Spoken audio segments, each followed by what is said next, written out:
What's up guys, Steve here from ProNDC. Welcome to another ESO build video. So in today's video I want to show you the Stam Warden for the veteran Maelstrom-Arena. I've played with the Stam Warden in VMA quite a bit and I found a setup that I personally feel really comfortable with. Just to let you know guys, I really suck at the arena on Stamina. Like, I can do some pretty okay scores with Magicka, like around like 580, 590k plus, but on Stamina I just do not have the experience. I do not have the practice. I still die a lot, yeah, I think a decent player with this setup can like do some pretty good runs. And to be honest, Warden in general, not just Stamina Warden but also Magicka, is a ton of fun, especially in VMA, and I really enjoy it, and I was really looking forward to recording this and presenting you the build. And you can also use it in Dragon Bones. We do not use any off balance or any sort of stuff like that, or anything that gets nerfed or changed, so you can still use this build. I will also give you some alternatives if you do not have access to some trials gear. So I would just like give you some alternatives when I talk about gear, so just stay tuned. Let's have a look at our stats first. So as you can see, we're running pretty low health, but just 15.1k. That's awfully low. Well, that's what probably most of you will think. We have 6 points into health. We are a red guard. Red guard probably the best race, because it helps with sustain. You get more recovery. You get back stamina from melee attacks, and we have the rest of the points into stamina. You can of course put some more points into health, but keep in mind we're not staying that low on health. We use the dubious Cameron throne, so we get more stamina recovery. So buffed, our stats look like this. So we're sitting at 3.7k. and 1.5k buffed recovery and 67.7% crit chance, which is of course really good. And we took damage and now we healed ourselves. Now we're sitting at 16.6k. How is that possible, you might ask? Well, that's something that's very unique to the Warden, and which makes it easier to run recovery in solo content like VMA, because the Warden has a passive and green balance, which is called maturation. When healing you or an ally, grant them minor toughness, which increases max health by 10% for 10 seconds. That doesn't mean you can just run like 14, 15k health in raids, because minor toughness is the same buff that gets applied by Warhorn. So really watch out. Like, Warhorn gives you minor toughness, increasing max health by 10%. So do not run like low HP in a trial, or not as low as this. Like, you would want at least 16k HP in a trial. So this is like still far too low. But even if 16.6 is too low for you, you can put some more points into health if you want to. So let's have a look at the gear. So this is, I'm not sure if someone else is running that setup, to be honest. I didn't really watch any Maelstrom Warden runs. I tried to figure out how to play on my own. Well, I'm still really bad on Warden, but yeah, whatever. So as a monster set, it's not the optimal one, but it's like the next best option, which is Velodreth. Of course, all divines, all stamina enchanted. Velodreth gives us weapon damage and disease spores, which adds a ton of burst. That's really cool. The set that you actually want to wear is Slimecraw. So Slimecraw, I only have one heavy head. I want to go full medium, of course, for maximum cost reduction, for maximum recovery and crit chance. So Slimecraw would add some more weapon and spell crit, and we gain minor berserk at all times, increasing the damage done by 8%. You might ask yourself, well, why don't you just run Bird of Prey, the Warden skill that gives you minor berserk and also a speed buff? Well, you could run that if you want to. It's up to you. You have some additional slots, like kind of like flex spots, but I personally choose to have different skills, which give me a little bit more utility. And because of that, I actually wear Slimecraw if possible, but I do not have medium head and shoulders in divines, and I'd still need a second pair because Slimecraw is also really good on a lot of Magicka classes too. Basically every class except for the Magicka Nightblade. So yeah, we do not run the Bird of Prey skill. So instead we would actually run Slime Crawl if we had it. We don't, like I don't. That's why I run Veldrith. You can also run Selene if you want to. It has a really short cooldown.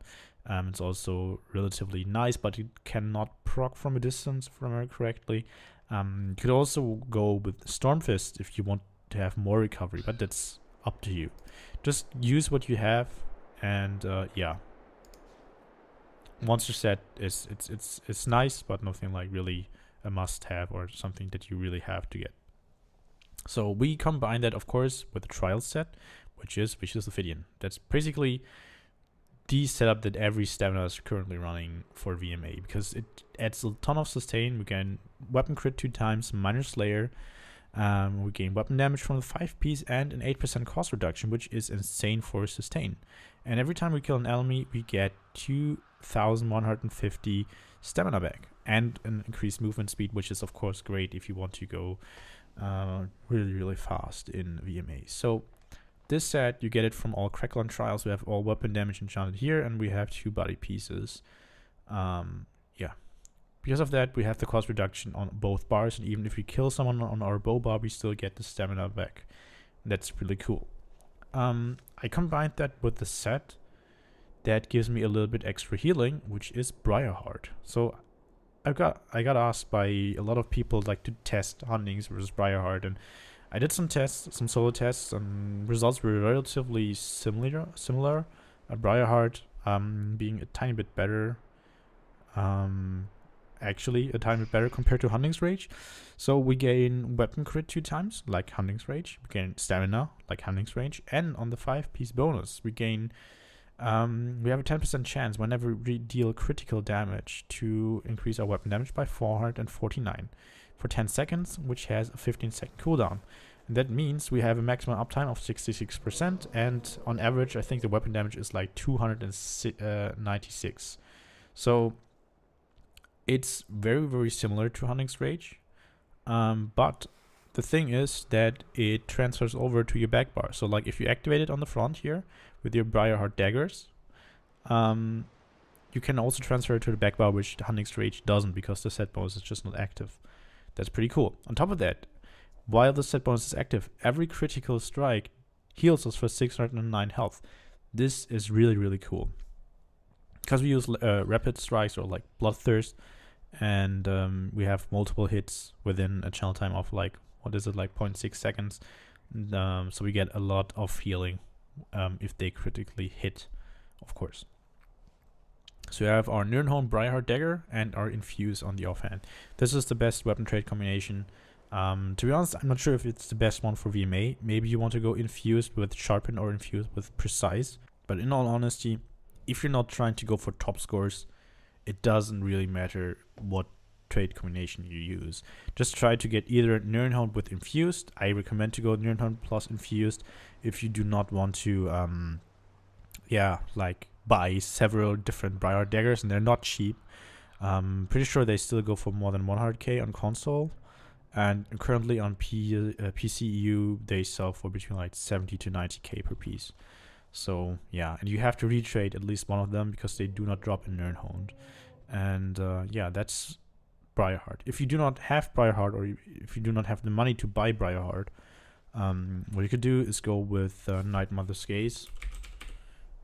So Night Mother's Gaze is this set here. You can craft 2 weapons and you get more penetration, a little bit less max stam, and a little bit less weapon damage, but the same crit chance, and this 5-piece bonus also carries over to your back bar, which is nice. So Night Mother's Gaze, the craftable option if you have Vicious Ophidian. I will get to the non-trial gear alternative in a second. First of all, we want to talk about the Maelstrom bow. I have an infused one here with a disease damage enchantment. So why an infused bow? Why not run the poison? So the thing is, the poison only has a chance to proc. And the thing about the poison is that it deals more DPS on the bosses. However, it doesn't deal more damage, or it has less burst on the small enemies. What I mean by that is Infuse reduces the cooldown of the enchantment and makes it stronger. So basically every third attack on my bow, I can proc the enchantment. Just look, like I will get 4 damage ticks here against the mammoth. Like what you do is, like, of course we put down like our hail or cut drops, and then we look at the enemy spawn, and then we charge a heavy attack before the enemy spawns and shoot a heavy attack with poison injection. Oh, 1 sec. So we charge a heavy attack with a poison injection and shoots. You saw 4 damage numbers, right? Again, 4 damage numbers. That's a ton of burst, and if Velodreth also procs, that's even more burst. And most of the small enemies will just die. So yeah. And because of the reduced cooldown, we can just like go around on our bow bar and keep attacking the enemies with light attacks plus poison injection, or heavy attacks plus poison injection, and kill the enemies. And then we will get the extra boosted damage from the disease enchantment a lot of times. If you proc the poison, it has a 10-second cooldown. And if the poison procs on one of the little enemies, you might waste a ton of damage because there's still like cooldown for the big enemies, and then you might lose burst. This only goes for VMA, and I'm pretty sure that Infuse on the bow is actually more effective compared to the double dot poisons that you usually use in PvE. Let me actually try to find them. So damage health poisons, these are the ones that you usually use. You can see they're more powerful, dealing 0.7 and 1.7 and 1.1k damage for a span of 4 or 6.4 seconds. So that's more DPS overall, but only like on a stationary fight against a boss. So I'm pretty sure Infuse is the better way. But okay, so we have an Infused Maelstrom bow here. Now let's get to the alternative sub. If you do not have Vicious Ophidian, there's a set that you can get from Cyrodiil or buy it. Oh my god. And the set is called Vengeance Leech. This set is also robust. You get max health, which is really, really good if you're a beginner in VMA. You get max health, and whenever you kill an enemy, you heal yourself for 1.4k, which is also really great. And you restore 1.4k magicka and stamina. And that is really, really cool. It's a little bit less than Vicious Ophidian, and you do not have the cost reduction, of course. But to complete VMA without Trials gear, this is the best set, to be honest. You won't get any better sustain from any other set that you like outside of a trial. So Vengeance Leech is really, really cool. Just try it out, just get jewelry, and you're good to go. You want to combine that, of course, with Night Mother's Gaze on the body, and then go either Hunting's Rage Daggers, Nirn plus Infused with a monster set, or go for Hunting's Rage Daggers and Head and Shoulders if you want to go all crafted gear, and then a Hunting's Rage bow on the back bar. So this is like, these are basically like your options. Like that's what I recommend if you're a complete beginner in VMA. If you have a monster set, you do not want the crit from the Hunting's Rage Daggers, you could go with either Lecky Daggers. Yeah, Lecky Daggers are give you weapon damage. You could also use Morak Tongue if you have one or have some. Or you could go with Agility Daggers. I don't know if they're cheap. I don't know if you can still find them. Or if people still sell them from time to time, but you get 1.4k max damage, which is also pretty cool. So you have quite some options for your weapons, and if you have VMA weapons for whatever reason, like usually people that have Trials gear like VO, or people that have VMA weapons also have access to Trials gear like VO. If you for some reason do not have VO but VMA daggers, you could also use them. So that's yeah, that's also an option. So for the skills, actually there's one skill that I want to switch out. The actual setup looks like this. So I really like Steel Tornado as an execute component to it. So deals up to 100% more damage to enemies based on each percentage of their missing health, which is cool. So it executes. Yeah. And we have Bloodthirst here. So Bloodthirst is a skill that keeps healing us if we spam it. So it deals damage and we keep healing us with this skill. Pretty good. And the other mode is Rapid Strikes, but we want the extra healing on the Stam Warden. And we have Subterranean Salt. This is a skill that debuffs the opponent. So he gets debuffed by Major Fracture and Major Breach, reducing spell and physical resistance by 5.2k. That's really amazing. What you can do, like before the enemy spawns, you can just like place it, and when it goes off, and even if the enemy hasn't spawned, if there was a light of the spawn and it got hit by the Subterranean Salt, you will still debuff the enemy, even though he doesn't take the additional damage. What you want to do is, of course, try to line up the enemies, so like the Subterranean Salt goes through all of them. Like you can see, it was a little bit hard to see here. See, it goes off in a line. If it actually goes off, what the fuck? Okay, now you can see it goes off in a line and it will hit multiple enemies in that line. So that's pretty cool. So yeah, then we have Deadly Cloak, the extra damage reduction by 25%. That's pretty much it. So Steel Tornado, Deadly Cloak are some flexible skills. Like I said, if you still want the Minor Berserk, you can use Bird of Prey. Put it here instead of either Steel Tornado or Deadly Cloak. It's up to you. If you want more healing, you could either use Leeching Vines, which is of course good for if you have Vengeance Leech, or you could use Lotus Flower. Whichever morph you pick, it's totally up to you. I think the values are the same, and I don't think that getting Major Savagery is any is beneficial at all. So you can save the point for morphing it, because we already have weapon crit. So you could just put this here, or go with Steel Tornado. It's completely up to you. Leeching Vines heals you whenever you get hit by an enemy, and then they also get debuffed by Minor Lifesteal. So you get back 600 HP if you keep attacking the enemy, which is cool. Then we have Rearming Trap here to immobilize the enemies to get 3% more weapon damage from the Fighter Skill passive, and again gain a minor force. And then we have Flawless Dawnbreaker. We rarely use the ultimate, only in the rounds in between, when like multiple enemies spawn at the end of the round. We just want to quickly hit them all with a hard-hitting ability and a dot, and we use Flawless Dawnbreaker. In all other situations, in all boss fights, we use Ballista. It's just stronger and deals more single target, and yeah, it's not too expensive. Then we have the Bullnetch here, extra sustain, not a lot, but it's still something, I guess. You do not really need it, so you could still, even if you want to go with Steel Tornado, you can still go with either Bird of Prey or Leeching Vines, Lotus Flower on the back instead of the Bullnetch, but it's up to you.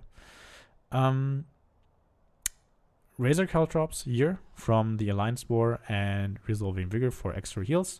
This is an AoE ability, deals damage over time, pretty strong. Same as Endless Hail.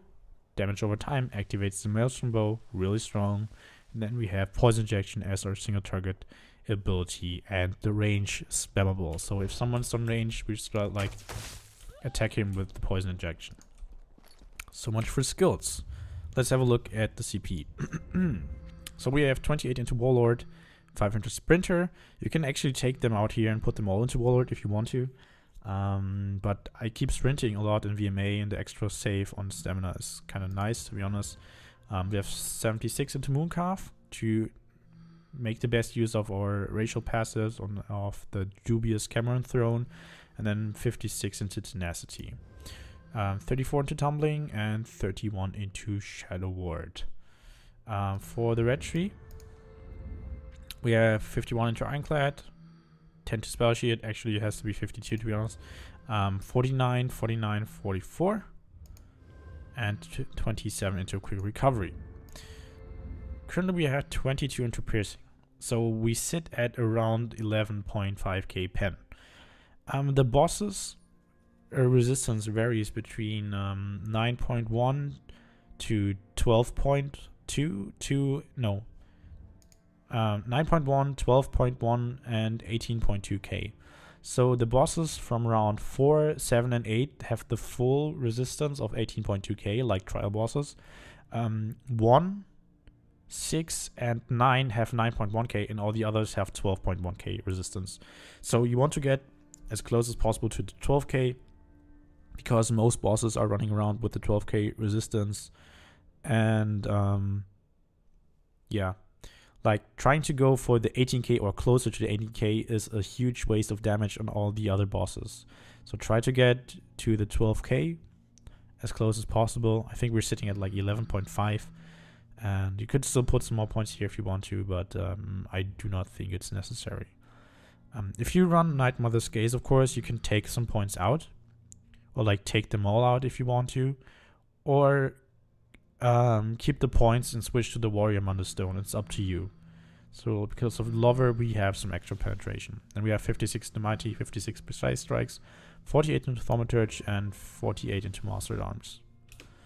And that's pretty much it.